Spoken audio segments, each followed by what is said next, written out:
Good evening. This is the Elliott wave update for the S&P 500 for Wednesday, May 25th, 2022. The market continues to play out and what I'm continuing to look at as a possible minor fourth wave here in the S&P.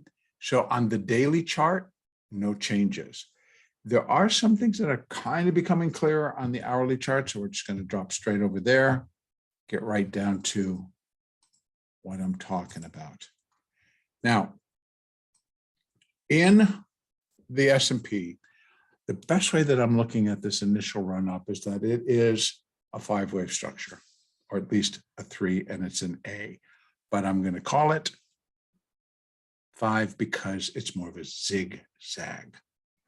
So unlike the NASDAQ, which truly is just a three-wave, an ABC, this I'm going to count and can count as three and then a five. So it's five waves up for wave A, three waves down for wave B, and now we're in an additional five-wave advance to complete a C wave to then complete the minor fourth.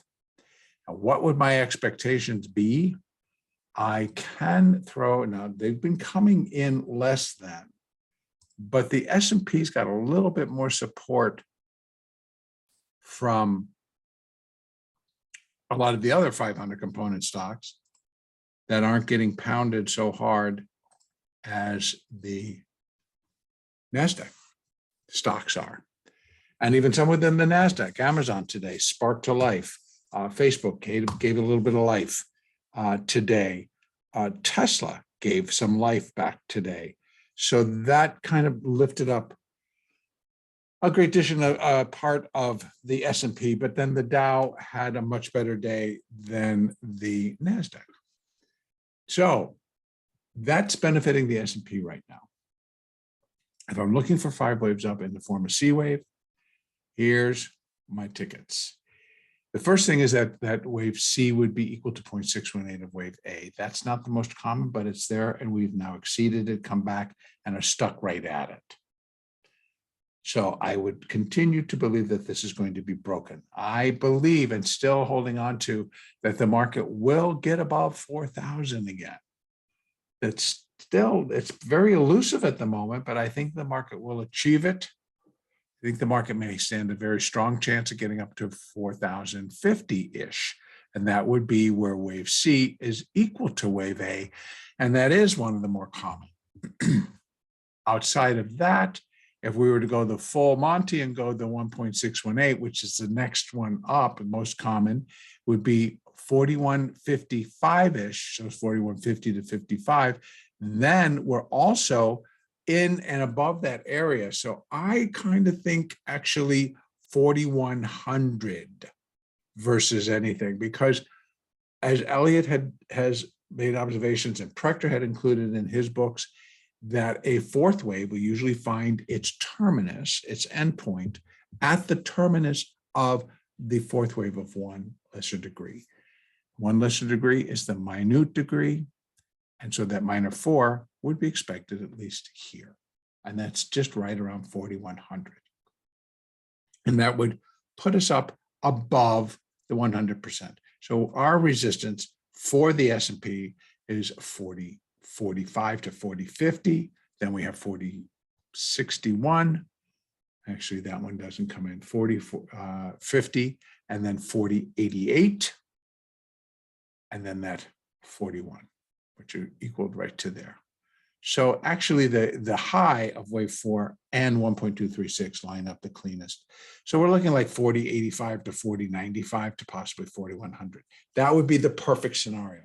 The weakness in the NASDAQ, I think, will have an effect on. And if that weakness comes back with any type of a vengeance, then yes, we will see that play out also here in the NASDAQ. But for right now, upside, I'm going to continue to look for it. The moves that happen are quick and they're sudden, and they do move. This was 20-point drop. This was a 60-point rally, at least 55, 56-point rally. Those are pretty nice rallies and declines. So both sides, we're still seeing the moves. So it's very tradable. in both directions. Hourly chart does leave open the possibility, though, that we may have completed right there. And that would do two things. It would show extreme weakness in the market, in equities primarily, and that would be a very quick and steady and hard drop from here. Now, that I don't necessarily expect, but we'll see. I am looking for continued to the upside and the support, and at least to get back above this level and on up above 4,000 and closer to there if they can. But at least 40-50, that would make a nicer picture. But still continued downside, and that will come in the form of a minor fifth wave. And that would be expected to break 38.07, and that would be expected to start taking us down to these levels down in here. All right, so I'm actually going to leave it there, as there's not much to be adding. The moving averages on the hourly chart, the 4 is the only one that's managed to go up and cross the 200, the hourly 200.